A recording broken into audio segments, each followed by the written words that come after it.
오늘도 수요 저녁 예배에 참석해 주신 여러분들을 환영합니다. 성령께서 여러분들의 머리를 맑게 하시고 또 하나님 말씀을 들을 때 잘 이해가 되어지는 그런 은혜의 밤이 되어지기를 축복합니다. 우리가 인생을 살아나가다 보면 인생에 암흑기가 있어요. 암흑기가 있습니다.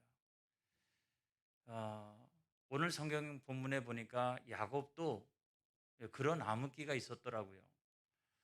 특별히 창세기 34장에 보게 되면 사랑하는 딸 디나가 세겜의 축제에 놀러 갔다가 겁탈을 당하고 강간을 당하는 일이 이제 발생을 했습니다. 이것도 큰 일인데 야곱의 아들들이 복수하겠다고 쫓아가 가지고 세겜의 남자들을 다 속여서 그들을 다 죽여버리고 그들의 아내들을 다 노략질하고 또 그들이 가지고 있는 가축들과 모든 재산 소유를 다 노략질을 했습니다. 이것이 당연히 알려지죠. 가나안 족속들한테 알려지고 브리스 족속들한테 알려지면 야곱과 그의 가족들은 살아남을 수가 없습니다. 그와 같이 인생의 암흑기가 우리에게 찾아올 때가 있어요. 어떻게 하면 좋을까? 어떻게 하면 좋을까? 길이 잘 보이지 않고. 그런데 왜 그와 같은 일이 생겼을까 하는 것을 우리가 먼저 진단을 해봐야 합니다. 저는 그냥 목사니까 단순히 그냥 영적인 측면에서만 제가 진단을 해보면 첫째로는 세상과 너무 가까웠다 하는 생각이 들어요. 세상과 너무 가까웠다. 우리는 현실의 세상에서 살아갑니다. 아무리 예수 믿는 사람이라 할지라도 무슨 산속에 들어가서 살 수 있는 것도 아니고 수도원에서만 살아갈 수 있는 것도 아닙니다. 그래서 우리는 현실에서 살아가고 세상 속에서 살아가는데 그래도 지나치게 세상적이면 안 된다. 여러분 옛말에 불가근 불가원이라고 하는 말이 있잖아요. 지나치게 너무 가까워도 안 되고 너무 멀리에서도 안 된다. 저는 그 말이 목회할 때도 마찬가지고 여러분들이 세상에서 살아갈 때도 마찬가지라고 생각합니다. 우리 크리스찬들의 어떤 스탠스와 같은 것이다. 우리가 어떤 자세와 어떤 태도로 살아갈 것인가. 저는 그것이 바로 불가근 불가원이라고 생각을 합니다. 야곱이요. 여러분들이 다 기억을 하시리라고 생각을 합니다만은 야복 강가에서 그 하나님과 씨름을 하고 난 다음에 아무튼 이제 자기 아버지 집을 향해서 이제 길을 떠났습니다. 헤브론을 향해서 길을 가다가 가장 먼저 만난 도시가 어디냐면 세겜이었어요. 세겜. 그 세겜에서 한 45km 정도 밑으로 내려오면 거기에 베델이 있고요. 베델에서 한 20km 정도 밑으로 내려오면 예루살렘이 있고요. 예루살렘에서 한 30km 정도 밑으로 내려오면 그 자기 부모들이 그 살고 있는 헤브론이 있습니다. 거기를 향해서 쫙 이렇게 내려오는 거예요. 이 네 곳의 지명은 아주 유명한 그 장소들입니다. 근데 내려오다가 세겜에서 머물러 버렸어요. 세겜에서 머물러 버렸어요. 근데 우리가 여러분 창세기 28장에 보면 야곱이 외삼촌 라반의 집을 향하여 갈 때 하나님 앞에 서원하는 장면을 기억하고 있습니다. 거기서 서원을 하면서 뭐라고 얘기했습니까? 창세기 28장 20절로부터 22절을 보겠습니다. 시작.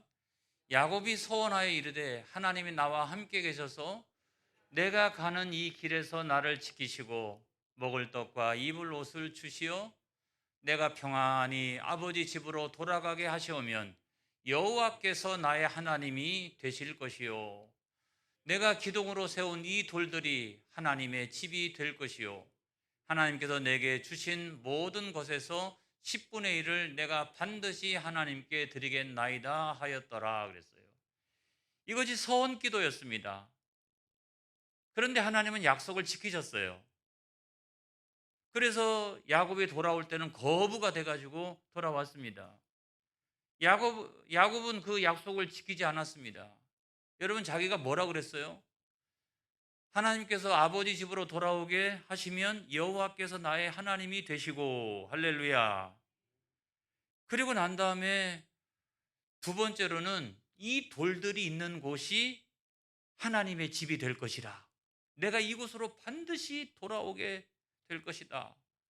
그리고 뿐만 아니라 나는 평생을 살아나가면서 하나님 앞에 물질의 주권을 인정하는 11조 생활을 하리라. 이렇게 서원 기도를 했잖아요. 근데 그렇게 서원 기도를 했던 그가 쭉 내려오다가 어디에서 멈췄냐면 세겜에서 멈췄어요. 왜 그랬을까? 제가 조사를 해보니까 세겜이라고 하는 곳이요, 살기가 그만이에요. 정착해서 살기는 그만이에요. 여러분, 거기가 야복강가에서 조금 더 밑으로 내려오다 보면은 북쪽에서 예루살렘을 향해서 이렇게 쭉 내려오는 길, 무역로에 굉장히 중요한 요충지에 있었습니다.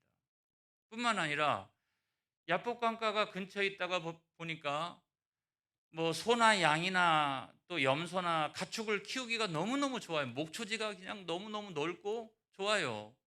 그러니까 거기서 축산업을 하기도 좋고, 거기서 무슨 뭐 무역을 하기도 좋고, 무슨 매매를 하기도 좋고, 이런 곳이기 때문에 정착하기는 그만인 곳이었어요.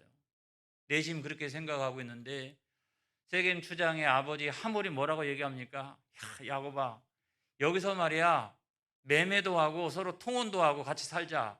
그랬더니 야곱이 뭐라고 얘기합니까? 그렇게 하는 게 좋겠다. 그러면서 세상과 점점 가까이 지내기를 시작합니다. 근데 세겜이라고 하는 곳이 영적으로 보면 우상 숭배를 굉장히 많이 하는 곳입니다. 근데 가나안 사람들의 우상 숭배는 대부분 뭐하고 연결되어 있냐면 성적인 것과 연관되어져 있습니다. 우리가 인도에 가서 보면은 대부분 뭐 힌두 신 대부분 성적인 것과 굉장히 연관성이 있어서 풍요의 신은 다 대부분 그래요. 그러다 보니까 도덕적으로 타락하고 또한 성적으로 많이 타락했어요. 근친상간, 동성애, 심지어는 수간, 짐승들과 뭐 이런 일들이 이게 비일비재하게 있었다, 이런 말이에요. 그런 곳에서 살다가 보니까 뭐 매매도 하기도 좋고 뭐 상업을 하기도 좋고 목축업을 하기도 좋고 이런데 은연중에 세상이 우리들에게 가져다 주는 그런 영향을 받기를 시작을 했다는 거예요. 이게 여러분 중요한 거예요. 영향받기를 시작했다. 그 다음에 두 번째로 보면 그러다가 보니까 세상과 타협하기를 시작했다. 여러분, 야곱이 이상하게도 자기 딸 디나의 강간 사건이 발생했는데도 불구하고 성경을 쭉 읽어보면 침묵하는 경우가 참 많이 있더라고요. 막 불같이 화를 내고 말이죠. 잡아다가 막 죽여버릴 거야 막 이러고, 그리고 왜 용서를 빌지 않는 거야, 가서 따지기도 하고 말이죠. 그렇게 할 법한데 야곱이 그렇게 하지 않는 것을 우리가 보게 됩니다. 여러분, 창세기 34장 5절에 있는 말씀을 한번 보겠습니다. 시작. 야곱이 그 딸 디나를 그가 더럽혔다 함을 들었으나 자기 아들들이 들에서 목축함으로 그들이 돌아오기까지 잠잠하였고, 침묵하였다는 거예요. 아들들이 다 돌아오면 아들들과 상의해서 대처하리라 이렇게 생각을 할 수도 있지만 바로 뒤따라서 누가 오냐면 세겜 추장의 아버지 하몰이 찾아옵니다. 그래서 뭐라고 얘기하냐면 이왕에 이렇게 되었으니 그냥 혼인시킵시다. 용서를 구하거나 죄송하게 됐습니다, 잘못했습니다 막 엎드려서 막 살살 빌고 그렇게 하는 게 아니라 아무튼 이왕이 그렇게 됐으니까 그냥 혼인시킵시다 이러는데도 야곱은요 침묵하고 있어요. 왜 그랬을까? 왜 그랬을까? 저는 두 가지 이유가 있다고 생각합니다. 하나는 이런 거죠. 거기에 살다가 보니까, 그 세겜이라는 지역에 살다가 보니까 그와 같이 누가 강간당하고 누가 겁탈당하는 일은 비일비재하게 일어나는 거예요. 심지어는 근친상간도 일어나는데요. 막 동성애도 일어나는데요. 수간도 일어나는데요. 이런 일들이 비일비재하게 일어나다가 보니까 어느덧 죄의식이 별로 없는 거예요. 야, 네가 이런 어려움을 당했지만 그래도 살아있는 게 다행이다. 이런 정도에도 머물러 있는 거예요. 그리고 또 다른 하나는 뭐냐면 두려움이에요. 두려움. 세겜 지역에서 와서 살고 있습니다마는 거기가 자기들이 계속해서 터전 삼고 있었던 곳이 아니었잖아요. 그래 여러분, 창세기 34장 30절에 있는 말씀에 보면 이런 내용이 있습니다. 시작. 야곱이 시므온과 네이에게 이르되 너희가 내게 화를 끼쳐 나로 하여금 이 땅의 주민 곧 가나안 족속과 브리스 족속에게 악취를 내게 하였도다. 나는 수가 적은즉 그들이 모여 나를 치고 나를 죽이리니 그러면 나와 내 집이 멸망하리라. 세겜에 도착을 해서 돈을 얼마간 주고서 땅을 샀습니다. 그리고 그 땅에서 지금 정착해서 살아가고 있는 거예요. 그럼에도 불구하고 그쪽 지역에 살고 있는 사람들은 다 세겜 사람들이었어요. 그러니까 내가 이와 같은 억울한 일을 당해서도 그 문제로 말미암아 그 주변에서 강력한 영향력을 끼치고 살아가고 있는 이 사람들하고 척지고 싶지 않았던 거예요. 그게 늘 마음속에 있는 두려움이었던 거예요. 그렇기 때문에 죄의식이 점점점 세상 속에 살아가면서 무뎌지기 시작하는 거 하나 있고, 또 하나는 이 사람들한테 잘못했다가는 오히려 더 큰 화를 당하게 될 가능성이 있기 때문에 비겁하게도 거기에 대하여 침묵하고 말하지 못하고 타협해 버리는 그런 야곱의 모습을 보게 됩니다. 근데 그런 것에 비해서 야곱의 아들들은 달랐어요. 아버지가 그와 같이 하고 있으니까 야곱의 아들들은 어떻게 했냐면 오히려 세상 사람들보다 더했어요.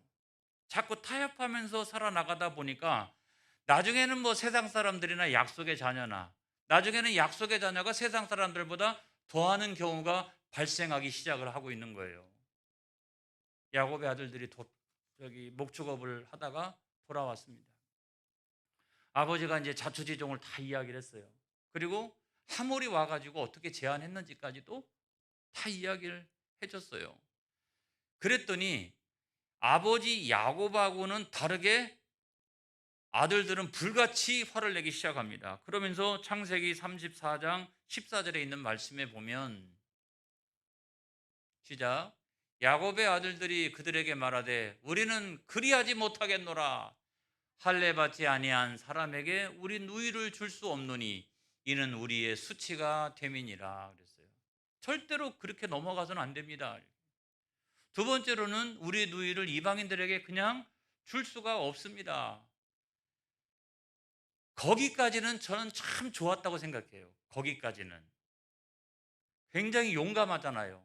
아버지가 비겁한 데 비해서 아들들은 용감했잖아요. 근데 문제는 뭐냐면 그런 차원을 뛰어넘었다는 거예요. 세겜 사람들을 속이고 그들을 찾아가서 남자란 남자는 다 죽이고 그들의 아내들과 가축들과 소유들과 이런 것들을 다 노략질을 해버리고, 여러분 이것은 어떤 측면을 보면 그 세겜에 살고 있는 사람들보다 더하게 된 거예요. 처음에는 그냥 가까이 지냈어요. 그 다음에 점점 세상과 타협하기 시작했습니다. 그러다가 더 나아가서는 어떻게 세상 사람들보다 더한 사람이 되었다라고 하는 게 중요한 거예요. 그런 강력한 영향력이 있었던 거예요. 여러분, 우리 믿음의 사람들은 세상에서 살아나가면서도 그러면 안 됩니다. 정말 진실로 용서를 빌면 그걸 용서해 줄 줄도 알고, 수단과 방법을 가리지 아니하고 다른 사람을 공격해서는 안 됩니다. 우리가 어떤 사람이 절대로 그 용서를 빌지 않는다라고 하면 정당한 대가를 치르도록 하는 것은 당연한 일이겠지만, 그 정당한 대가를 우리가 치르게 하면서도 어떻게 성경에 기초하여 하나님의 법에 의하여 그거를 우리가 집행할 수 있어야 되는 거예요. 그래서 우리가 세상에서 살아나간다라고 하는 것은 그렇게 쉽지 않은 일이라고 생각합니다. 늘 하나님 말씀 붙들고 하나님의 법이 무엇인지 알고 그 경계를 뛰어넘지 않기 위해서 부단히 자신을 조심하고 옥죄고 그렇게 살아가는 일은 정말 간단한 문제가 아니라고 생각이 들어요. 근데 여러분, 여기에서 야곱의 가정에 왜 큰 암흑기가 찾아왔느냐 하는 걸 생각해 보면 세상과 너무 가까이 지냈어요. 그 다음에 세상과 타협하기 시작했어요. 그러다가 보니까 제 경계를 뛰어넘기 시작하고 수단과 방법을 가리지 않게 되고 그런 지경까지 나아가게 됐다는 거예요. 어떻게 하면 좋을까요? 하나님의 자녀인데, 약속의 자녀들인데 어떻게 하면 좋을까요? 여러분, 여기에 영적인 전환기가 있어야 됩니다. 할렐루야. 인생의 암기가 찾아오면 그걸 우리가 어떻게 하면 극복해 나갈 수 있을까? 영적인 전환기, 그 영적인 전환점이 있지 않고서는 안 되는데, 그게 바로 뭐냐면 하나님께로 올라가는 것이다. 하나님께로 올라가는 것이다. 그래서 여러분, 여기 성경 말씀 창세기 35장 1절의 말씀에 보면 이렇게 돼 있어요. 시작. 하나님이 야곱에게 이르시되 일어나 베델로 올라가서 거기 거주하며 내가 내 영 에서의 낯을 피하여 도망하던 때에 내게 나타났던 하나님께 거기서 제단을 쌓으라 하신지라. 이렇게 말씀하고 있잖아요. 베델로 올라가라. 올라가라. 여러분, 베델로 올라가라. 이게 우리가 지정학적인 그 의미로 생각해 보면 그게 맞는 말인가? 우리가 보통요, 북쪽으로 가면 올라간다고 말합니다. 남쪽으로 가면 내려간다라고 말합니다. 이게 상식적으로. 그런데 히브리인들은 그런 개념으로 설명하지 않았어요. 올라간다, 내려간다를 그렇게 설명하지 않았어요. 자, 예루살렘 성전이 세워지기 전까지는 이 베델이 가장 중요했어요. 거기서 늘 하나님 앞에 제사를 드렸기 때문에 이 야곱의 전통에 의해서 아무튼 베델은 굉장히 중요한, 하나님 앞에 제사를 드리는 터전의 중요한 의미를 가지고 있었습니다. 나중에 예루살렘에 이 성전이 세워지고 난 다음에는 거기가 제일 중요했죠. 그래서 예루살렘이 왜 중요하냐면 거기는 성전이 있기 때문이요. 할렐루야. 그리고 거기는 하나님의 임재가 있다라고 믿었기 때문에 그렇습니다. 그래서 남쪽이든 북쪽이든 서쪽이든 동쪽이든지 간에 예루살렘을 향해서 올라가거나 베델을 향해서 올라가면 올라간다고 생각하는 거예요. 그리고 거기서 동쪽, 서쪽, 남쪽 뭐 아무튼 그렇게 흩어지게 되면 그거는 내려간다고 생각했던 거예요. 이게 굉장히 다른 거예요. 우리가 생각하는 거하고 굉장히 다른 거예요. 이야, 그런데 여기에 놀라운 비밀이 있다는 거예요. 뭡니까? 하나님께로 올라가면 인생도 올라간다는 거예요. 할렐루야. 세상을 향해서 내려가면 인생도 내려가기 시작한다는 거예요. 그래서 중요한 것은 인생의 전환점, 인생의 전환기를 우리가 어떻게 맞이할 수 있겠느냐 생각할 때에 가장 중요한 것은 그와 같은 때에 하나님께로 우리가 올라가야 된다, 이 말씀을 드리는 거예요. 할렐루야. 근데 우리가 어떻게 하면 하나님께로 올라가는 것인가 생각할 때, 물론 베델에 올라가 가지고 제사 드리고 예배 드리고 하는 것도 여러분 중요합니다만은, 오늘 성경 말씀을 가만히 읽다가 보면 하나님께서 강조하시고 있는 게 있는데, 그것이 뭐냐면 첫사랑을 회복하는 거예요. 자, 베델로 올라가라라고 했을 때 베델은 하나님께서 임재하셨던 곳이고 여기는 하나님의 집으로 내가 삼겠나이다라고 했던 곳이에요. 그런데 그러면 베델로 올라가서 그러면 예배드려라 이런 말씀인가? 물론 그런 의미도 있지만 더 중요한 의미는 왜 하필이면 거기냐는 거예요. 너는 거기로 올라가라는 거예요. 거기. 뭡니까? 야곱이 외삼촌 라반의 집을 향하여 도망칠 때 하나님을 만났던 그 첫사랑의 자리.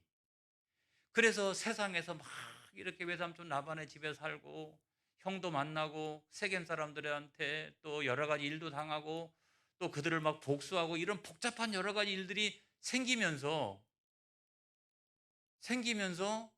하나님께서 원하셨던 것은 뭐냐면, 세상의 때가 잔뜩 묻어 있는데 너 첫사랑 회복해야 돼.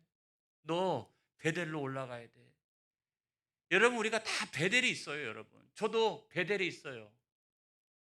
저도 인생의 어느 순간에 학생 때에 하나님 아버지, 제가 어떻게 살아가야 될는지 모르겠습니다. 나는 힘이 없고 나는 능력이 없습니다. 이러면서 막 밤새도록 이렇게 울고 있는데 하나님께서 찾아오셨어요. 여러분 그때요 저도 모르는 사이에 제 입술에서 뭐라고 터져 나왔냐면 하나님 아버지 여기서 저를 건져 주시면 제 평생을 하나님 앞에 드리겠나이다. 내가 목사로 살아가겠나이다. 하나님 앞에 바쳐진 인생으로 살아가겠나이다. 저도 모르는 사이에 제 입술에 터져 나왔어요. 제가 깜짝 놀랐어요. 왜 나는 한 번도 생각해 본 적이 없었는데 제 입술에서 그 고백이 터져 나왔어요. 그것이 자연스럽게 서원 기도가 되었고 오늘날까지도 하나님의 곁을 떠나가지 못하고 저는 목사로서 이렇게 살아가고 있는 거예요.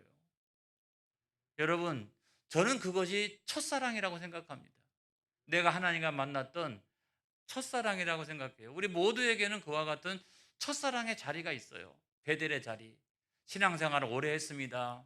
별의별 경우를 다 겪었습니다. 그러다 보니까 나도 모르는 사이에 세상의 때가 너무나 많이 묻고 그래서 하나님께서 야, 너 베델로 올라와라. 너 베델로 올라와라. 거기서 만나자. 이렇게 하나님께서 우리들에게 말씀해 주시고 있는 거예요. 그 다음에 우리가 두 번째로 보면 우상을 버리고 정결해야 된다. 이 말씀을 드립니다. 창세기 35장 2절에 있는 말씀인데요. 시작. 야곱이 이에 자기 집안 사람과 자기와 함께한 모든 자에게 이르되 너희 중에 있는 이방 신상들을 버리고 자신을 정결하게 하고 너희들의 의복을 바꾸어 입으라. 야곱이 이제 그렇게 이야기를 합니다. 이 이야기 때문에 라헬이 숨겨놨던 드라빔도 베델로 가기 전에 이 세겜에서 상수리 나무 아래에다가 그것을 묻어버려요. 그리고 베델을 향해서 갑니다. 그래서 우리가 하나님 앞에 나아갈 때는 우리가 세상에 살다가 보니까 나도 모르는 사이에 내가 섬기게 된 여러 가지 우상을 이 상수리 나무 아래 묻어버렸던 것처럼 우리는 묻어버려야 되는 거예요. 그리고 하나님 앞에 나가야 되는 거예요. 정결해야 됩니다. 할렐루야. 그게 바로 정결한 거예요. 그리고 예수 그리스도 안에서 새 옷 입고 하나님 앞에 우리가 나가야 될 줄로 믿습니다. 여러분 우리가 그런 경우 많이 경험하잖아요. 저도 목회하면서 초기에 그런 경험을 많이 했는데 예전에는 집집들마다 그런 우상들이 다 많이 있었어요. 그래서 어떤 분들이 그래요. 전도사님 이거 내가 손대면 우리 가정에 큰 화가 생길지 모르니까 전도사님이 좀 불태워 주세요. 그래가지고 그거를 불태우기도 하고 땅속에다 묻기도 하고 아마 장로님들도 아마 그런 경험들이 많이 있었을 거예요. 예전에 나가서 동네에다가 복음 전하고 할 때마다 각 가정들마다 그런 게 얼마나 많이 있습니까? 그걸 불태우고 깨부수고 땅속에 묻고 이런 경우가 많이 있었잖아요. 이게 바로 영적인 전쟁인 거예요. 여러분 영적 전쟁에서 승리하는 저와 여러분들이 되어지기를 바랍니다. 하나님 앞에 나아갈 때는 우상들을 다 제거해버리고 정결한 마음을 가지고 우리가 하나님 앞에 나가야 될 줄로 믿습니다. 그것이 뭐냐면 영적인 전환기라는 거예요. 영적인 전환기가 딱 찾아왔더니 놀라운 일이 일어나기 시작했습니다. 그것이 뭐냐면 창세기 35장 5절에 있는 말씀입니다. 시작. 그들이 떠났으나 하나님이 그 사면 고울들로 크게 두려워하게 하셨으므로 야곱의 아들들을 추격하는 자가 없었더라. 자, 조금 전까지는 인생의 암흑기가 찾아와서 이거 소문 금방 납니다. 가나안 족속들이 찾아옵니다. 브리스 족속이 찾아옵니다. 그래서 야곱과 그의 아들들은 죽을 수밖에 없습니다. 그런데도 불구하고 인생의 전환기를 딱 맞이하고 하나님 앞에 전심으로 나가기 시작하니까 어떤 역사가 일어났어요. 하나님께서 그들의 마음을 두렵게 하심으로 말미암아 공격하는 자가 전혀 없었더라. 여러분 이걸 믿으시기 바랍니다. 거기서 인생의 전환기가 마련되어지는 거예요. 우리는 어려움이 있을 때마다 시련이 있을 때마다 이 베델로 올라가야 합니다. 그리고 이 첫사랑 바로 그 자리 그 첫사랑을 회복하는 저와 여러분이 되어지기를 바랍니다. 그래서 오늘 성경 말씀에 보면은 여기에 7절의 말씀에 이런 말씀이 있죠. 시작. 그가 거기서 제단을 쌓고 그곳을 엘 베델이라 불렀으니 이는 그의 형의 낯을 피할 때에 하나님이 거기서 그에게 나타나셨음이더라 그랬어요. 그래서 그 제단을 쌓고 그곳을 뭐라고 불렀다? 엘 베델이라. 엘은 무조건 하나님을 말하는 거예요. 그렇기 때문에 베델의 하나님, 거기를 베델의 하나님이라고 불렀다 하는 거예요. 왜 그곳을 베델의 하나님이라고 불렀을까요? 내가 처음 하나님을 만났을 때 그 첫사랑이 있던 그 자리, 그렇기 때문에 이곳은 다른 하나님이 아니라 베델의 하나님, 예전에 내가 출발하기 전에 나를 만나던 그 하나님이 여전히 살아계시며 역사하시는 바로 그 자리, 내가 첫사랑을 체험했던 그 자리, 그곳이기 때문에 그곳을 엘 베델이라고 이야기했던 거예요. 여러분, 우리 10년 가운데 신앙생활 하면서 그런 엘 베델이 회복되어지는 은혜가 있기를 바랍니다. 그 자리로 오늘도 하나님께서는 야, 너 때가 너무 많이 묻은 것 같아. 세상 살다 보니까 우상도 섬기고 다시 그 자리로 우리를 초청하시고 있는 것이 아닌가. 오늘 이 저녁에 우리를 다시 부르시고 있는 것이 아닌가. 그런 생각이 듭니다. 엘베델의 하나님, 그 하나님을 찬양하는 저와 여러분이 되어지기를 축복합니다. 축복합니다. 기도하겠습니다.